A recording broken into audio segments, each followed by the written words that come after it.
What's up, YouTube? In today's video, I'm going to be reacting to a player who some in my comments have said is on par with the legends of Argentina, Diego Maradona and Lionel Messi.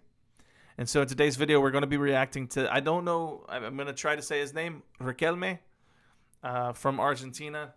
I don't know much about this player at all. And so today I'm going to be reacting, and we're going to see how great this player was and learn his story. There's another video by Daily Dose of Football. We've been reacting to the legends, and so let's get into this. Much higher degree of freedom on the pitch. There was more space for fantasy, more space for individual brilliance, and if there's one symbol for that era, it definitely is the classic number 10. You're meaning this was football before Pep Guardiola got a hold of it and made everything, made every player a cog in a machine? The number 10 controlled the tempo of the match. He was most likely the most talented player on the pitch. They were true, real-life wizards, acting out real magic on the pitch. So much was their prevalence that in a way the other players were quite simply expected to cater to his needs. The team depended on a single man's genius to perform. Perhaps that was the reason they slowly died out. There was one player that lived out the final days of this mythical role, becoming the encore to a show that had lasted for decades. He performed as the crowds left, but he kept performing. Today, I'm going to tell you about the life of a player who became the final string, holding classic football in its place, a man born in the wrong decade, the last of a dynasty. Today, I'm going to tell you, or for the ones who witnessed all of this, I'm going to try my best to make justice to Juan Román Riquelme. His life in a way seemed like a prophecy. Like many Argentinian legends, he was born in Buenos Aires to a very poor and large family. Just one day before Argentina won the World Cup, and in the same year as Boca Juniors won their second consecutive Copa Libertadores. It's like he was born on time to see what he was. So right now the highlight that's being shown is Boca Juniors and River Plate, I believe. And that's such a iconic derby when it comes to football. Boca Juniors and River Plate. So Boca legend here. Is this who I'm reacting to? Riquelme. Was expected to deliver one day. If that might feel like a tiny coincidence, let me ask you something. If I told you about a young boy from Buenos Aires who would get spotted by Argentinos Juniors and would climb to the ranks displaying incredible prowess with a ball at his feet and with the fabled number 10 on his back, eventually joining Boca Juniors, becoming a club legend and earning himself a move to Europe, joining Barcelona where, after some trouble, he would decide to leave and play for a smaller team, who would I be talking about? Obviously Maradona, right? Except I could, word by word, also be talking about Riquelme. It's freaky how similar their paths were at first sight, almost like he was supposed to be the heir to his throne. But let's leave all that to the side and focus on Riquelme for a while. His time at Argentinos Juniors would not last very long. After 3 seasons playing at the youth level, both River Plate and Boca Juniors were looking to sign him. In the end, he would choose Boca, who had been his favorite club since his childhood. Though it should be noted, the $800,000 paid for a teenager who hadn't even debuted for the first team were also quite appealing, I suppose. At the age of 18, he would debut at the Primera División. The season would go on really well. He seemed to be fitting right in at a time where Boca needed a player like him, since Diego Maradona himself, who was one of Riquelme's teammates, was out due to positive drug tests. Seems to be typical of Maradona's story. I wanted to pause and say, because I just noticed they showed a shot of the fans, and in my early days of reacting to football, they showed a lot of footage of Boca fans in several of the derby videos that I watched. And I've got to say, Boca Juniors fans, Argentinian fans, well, you guys do football differently when it comes to being a fan. You guys really, really do it differently than pretty much anywhere else does it. And so shout out to all of you guys. Before we get back to the video, let me get a quick word from a sponsor, myself. Hey there, we'll get back to your video in just 1 second. First, let me show you something cool that I'm doing over on Patreon. I am reacting to key games in the 1986 World Cup over on Patreon. Now, something that's really cool that I'm able to do, I was reacting to the USSR and Belgium in this game where the USSR lost a heartbreaker in extra time versus Belgium in the 1986 World Cup. But look, I'm able to actually show game footage. Like, I'm actually able to react to the game highlights and do some research on the 1986 World Cup over here. This is stuff that I cannot upload on YouTube because it will get blocked. FIFA doesn't like it when I react to their stuff. But you can find these matches. I'm doing all the key games from the 1986 World Cup. When we get to the final, which I know Argentina are victorious in the 1986 World Cup. When we get to the final, I'm going to live stream with all of those people who have subscribed at the $5 tier, just $5 a month, and you'll get the entire tournament, all the reactions to all the games, but not just the 1986 World Cup. We will also be doing 2002, 1994. We'll also be doing Champions League finals. We'll also be doing FA Cup finals. We've got a lot of stuff that I'm going to be doing over there on the $5 a month tier on Patreon. So please go check it out. I'm sure you're going to be excited about this kind of content. It's a lot of fun. I can't do it on YouTube, but I will do it on Patreon. And I'll see you guys over there. The link is in the description. All right, we're back. Sorry for being rudely interrupted by that ad there, but seriously, go check out the Patreon. The link's in the description. Regardless, after a managerial change and despite how well Riquelme was playing, as Maradona came back there was no dispute. Riquelme was being left out of the team. Then, tragedy would fall upon Boca. As the next season started, Maradona would test positive once again and retire. In a weird way, these were the best possible news to Riquelme, who would get his spot back soon after. If the previous season had been disastrous, this one would be already substantially better, but it would only be in 1998-1999, once the Maradona drama was left far behind by everyone, that they would once again win the Torneo de Apertura, the first time in 6 years. The following season things would only get better. This time the focus would be the Copa Libertadores. The group stage would be a breeze, 3 straight wins, and they were on to the knockout stages. Their first matchup would be El Nacional, and after a first leg draw, it would be Riquelme who would open the score sheet as they would go on to qualify, but then they would get drawn with their biggest enemies, River Plate, and from then on, it was showtime. River Plate would score first, and though Riquelme would balance the score, it wouldn't be enough as Saviola would give River Plate the first leg win. Rumors were going around that the team lacked motivation. People seemed to believe they wouldn't be able to turn the game around in the second leg, and if they needed extra motivation, their coach Carlos Bianchi had the answer. Somebody let me know, River Plate and Boca, it's not like they're pretty close together, right? So like first leg and second leg, you're held in a pretty close proximity to your rival. It's not like you have to travel like the international tournaments where you have to travel a significant way to play the second leg. So the ongoing nature of the game had to be insane because it's going between, like, everyone's just gonna keep fighting about the game for a week until the next leg gets played.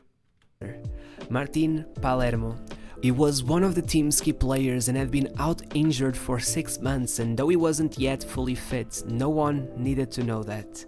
So Bianchi started telling the press that Palermo was coming back in time for the second leg. The fans were hyped, the team was hyped. Even though as the match started he would be on the bench, Palermo would be incredible, motivating front twice, with Palmeiras coming back to hold them to a draw every time. Actually, the first time Palmeiras tied the match, the goal scorer would be Pena, who the following year would join FC Porto, and is an interesting player to me. My father has always told me he was the first player I ever liked. Apparently as a young child I learned how to yell out his name whenever he scored, and it just became sort of a family joke here. But regardless, as I was saying, the second match would end goalless and they'd be forced onto penalties, and though Riquelme would trip himself, he would still convert his as Boca won the Copa Libertadores for the first time since 1978. Wow. This was enough. Riquelme was a Boca legend. He could leave.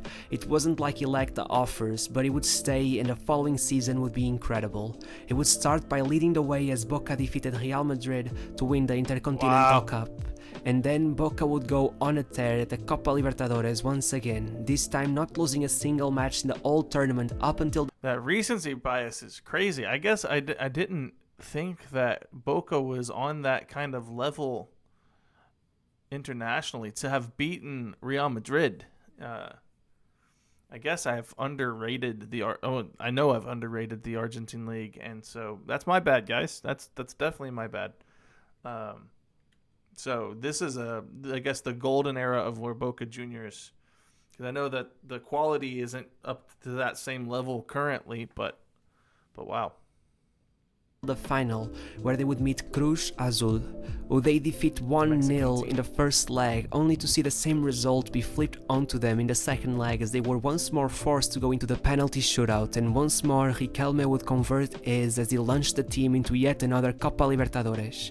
By the end of the year, Riquelme would win every award imaginable in South America. If he had been eligible to the Ballon d'Or, who knows what would have happened. I'm not saying he'd win it, but I'm also not saying that it would be far from it, especially considering that year Michael Owen won it despite only ranking 7th in the FIFA's Player of the Year award. So, really, who knows? His last year at Boca would be pretty dreadful. The board would clash with both Riquelme and the coach Carlos Bianchi, who would leave. Riquelme's performances would decrease in quality, and he would even protest against the board by celebrating in front of their cabin as he blocked his ears with both his hands. Soon after, he would finally take the jump and pick one of Europe's greatest clubs. His pick would be FC Barcelona, where in a way, as you might imagine, expecting him to hold up to the standard Maradona had created. The transfer would be achieved for just £9 million, an absolute bargain, or at least it would have been if it wasn't handled in the worst way possible. Really? Among all of this, Riquelme would be going through some crazy times. Normally, he would have joined Argentina to take part in the 2002 World Cup, but some problems with Marcelo Bielsa, coupled with the fact that his brother was being held for ransom by kidnappers in Argentina, made it so he would stay behind. Quite a messy time for Riquelme. Wow. And it would only get worse as from the get-go Van Gaal would marginalize Riquelme at Barcelona, claiming he was a political signing, and even as the Argentinian managed 3 goals in his first 4 starts for the club, Van Gaal just kept benching him over and over again. By the end of the season, he managed around 45 minutes of playing time per match played. His dream signing turned into a nightmare, and honestly, if there has ever been a player who needed to be handled like a fragile piece of jewelry, it was Riquelme. He was a genius, but he was also moody, and that made him inconsistent. If you wanted Riquelme to perform, you needed to pair him with a coach that would make him feel valued, and they didn't at all. So after just 1 season, he was out. Ronaldinho signed. That's something that, like, as a coach, you've got to know. You can be a tactical genius. You can know your stuff. You can know the game as deeply as anyone else. But if you can't manage people and personalities and know how to pull and push the right buttons and right levers to get them to perform on the pitch, then you're not doing a good job as a manager. Managing is very difficult. It's so much more than just the tactical side. I learned that in just my short stint coaching American football. I learned that you have to, like, doesn't matter how good a play you can draw up on the whiteboard. If you don't know how to manage the players who are going to execute the play, that play will never work. So signing who had taken the last spot for non-EU players, and that was it for Riquelme. As you might imagine, this season turned a lot of fans against Riquelme, and he was willing to offer him the world in exchange for some magic on the pitch, so Riquelme joined him. Though the team's results domestically wouldn't be the most inspiring, Riquelme would start performing once again and the fans would adore him. By February, Benito Floro would decide it was pointless to continue coaching the squad and resign. Perhaps contributed to the final of the UEFA Cup, after defeating Roma and Celtic as well. They were just 1 goal short of making an insane comeback, but sadly Valencia made it to the final instead. Perhaps if Benito had stayed and the second coach hadn't been forced to take over, it would have been an incredible year for Villarreal. wow. Regardless, the following year, as Pellegrini began coaching the team and Diego Forlan arrived at the club following some less fortunate times at Manchester United, a revolution would start. Remember that Villarreal already possessed some quality players such as Pep Reina in goal and Marcos Senna in the midfield. They would start by winning the Intertoto Cup so they could qualify to the UEFA Cup, but this time it would be locally that they would shine the brightest, managing a 3rd place finish in La Liga, the best in the club's history, as Diego Forlan managed to top the goal scoring charts with 24 ability to goals, but keep by the the end of ball the there. year, as both managed to win with the national team, taking part in the Confederations Cup, they would make it all the way only to be stopped by Brazil, whose front four, comprised of Kaká, Ronaldinho, Adriano and Rubinho, would make Argentina look like a bunch of... All right. Let's see the names that I've got to add to the reaction list. See the names that I've got to add. Taking part in the Confederations Cup, they would make it all the way only to be stopped by Brazil, whose front four, comprised of Kaká, Okay, I know these two. Kaká and Ronaldinho featured both on the channel. Ronaldinho, Adriano and Adriano played for Inter Milan. I don't know. And this player for Real Madrid. Adriano. all the way only to be stopped by Brazil, whose front four, comprised of Kaká, Ronaldinho, Adriano and Rubinho, would make Argentina look like a bunch of amateurs, defeating Italia. It all went down in the Champions League. Villarreal would not lose a single match of the group stage, even as Riquelme missed both matches against Manchester United. Being first in their group, they would get the easy draw playing against Rangers. In the first leg in Glasgow, Riquelme would put Villarreal in front twice, first with a goal and then with an assist. But it wouldn't be enough, and the match would end as a 2-goal draw. At home, they scrapped a 1-goal draw and went through on away goals. This, I won't lie, watching him run around in the yellow kit is pretty amazing. By the way, if you're watching this, I have put a reaction to Riquelme and his playing highlights. The player highlights, a lot of the game footage, that'll be on Patreon for the $1 tier. Only $1 a month, and you get to see the game footage that I can't upload to YouTube because of copyright reasons. I'll be reacting to that over there as well. So just reminder, if you don't want to do the $5 Argentina 1986 World Cup videos, you can at least watch Riquelme's highlights over there. This time things would be much tougher as they had to face Inter Milan, and though Forlan would score in the first minute, by the 7th Adriano had tied the match and eventually Inter would win 2-1. The second leg at El Madrigal would be a much quieter match, but once again Riquelme would get the assist as Villarreal scored the only goal of the match and once again took advantage of the away goals rule to get through. Villarreal were now somehow into the semi-finals of the Champions League, even though this was the first time in their history taking part in the competition. For a second, there was hope that Riquelme and Forlan would perform a miracle, and though the match at Highbury would end in a 1-0 win to Arsenal at El Madrigal, the fans thought maybe it would be different, and well, it was a tough match, no goal for 89 minutes. Arsenal goalkeeper Lehmann was having a wonderful performance, but then came a penalty for Villarreal. The deciding moment, and of course all hopes laid at Riquelme's feet. He approached the penalty area and looked Lehmann in the eye. It seemed maybe everything was gonna be alright, but then he missed. The greatest moment of his career, and he missed. Villarreal were out of the Champions League, and after just 16 more matches for Villarreal, and as tensions started building up between the player and the board, Riquelme would leave the club as well. You might be wondering what went wrong. So far it might seem like a match made in heaven, but well, Riquelme wanted everything from the club and then a bit more. He trained when he pleased, he spent more time in Argentina than in Spain, he even refused to play quite often, and he was never used as a sub.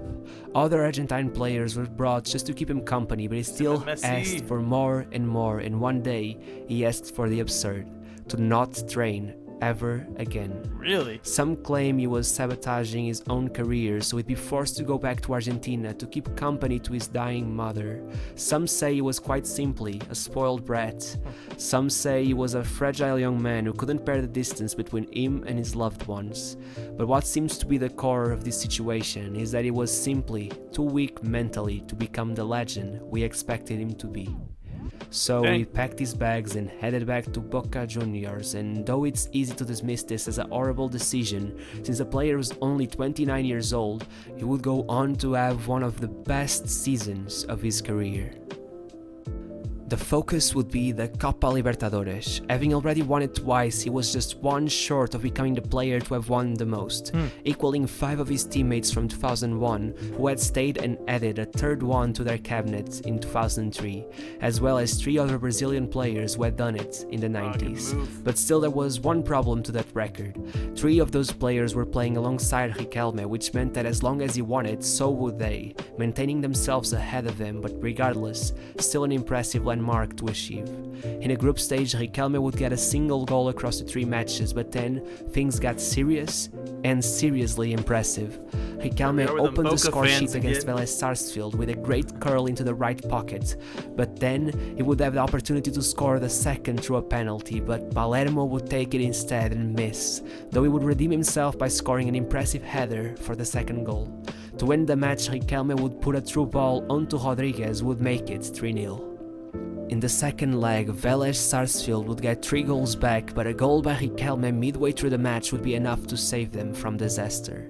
The first leg of the quarterfinal match against Libertad would be drawn out until the 81st minute, where finally Libertad would score and go in front, but luckily in injury time Riquelme would force a penalty in the area and Palermo would convert it, making the final score a 1-goal draw. The second leg's score sheet would be opened with a phenomenal goal by Riquelme with a frenetic run all the way from midfield up till the edge of the box, where a low shot would give Boca a lead. They would hold on to all the way till the final whistle. In the semi-finals against Cúcuta Deportivo, Boca would go in front only to end up losing 3-1 by the end of the match.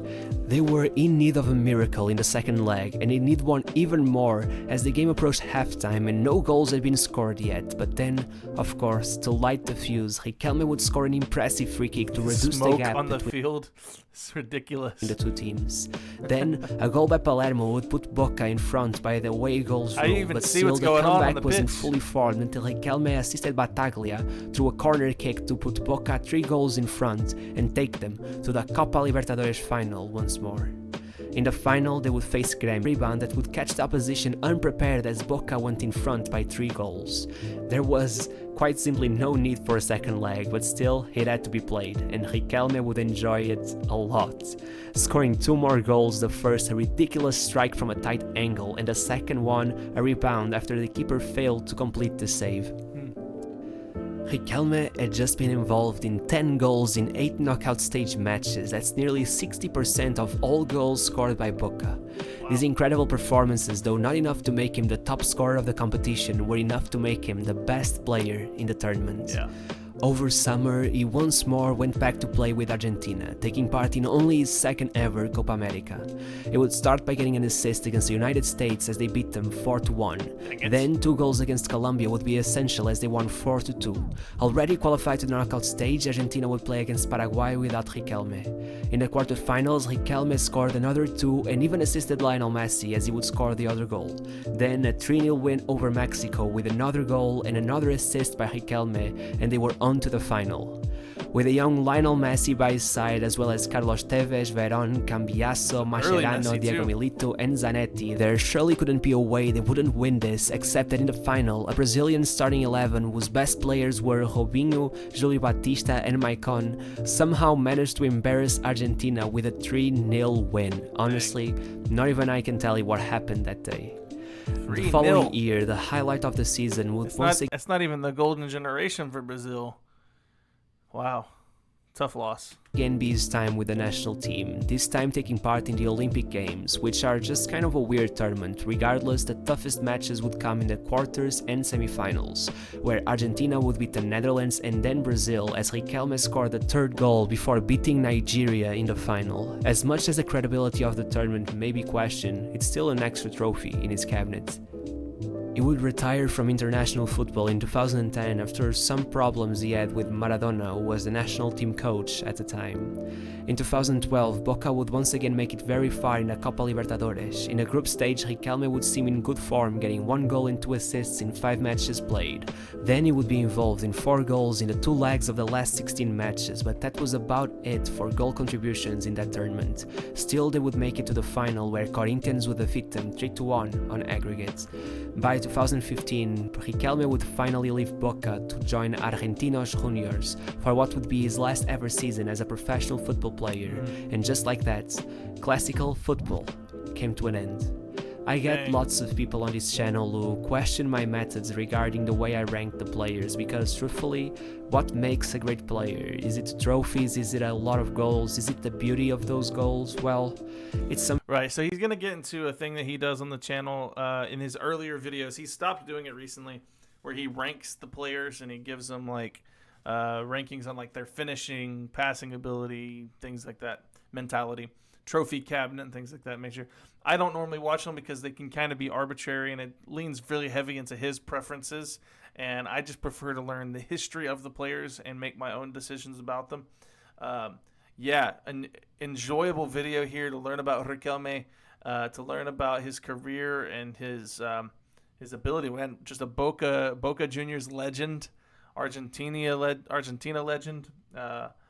And I will have, by the way, if you're watching this, for $1 a month, you can see the reaction to Riquelme, his highlight video there. $5 a month, I'm going to be doing the 1986 World Cup. Game after game, you'll get to see all of the action. So if you're a fan of Argentina or you're just a fan of football in general and you want to see me reacting to stuff that can never be shared on YouTube because it gets blocked every time, check out the link in the description. Beyond that, I'll see you guys in the next video.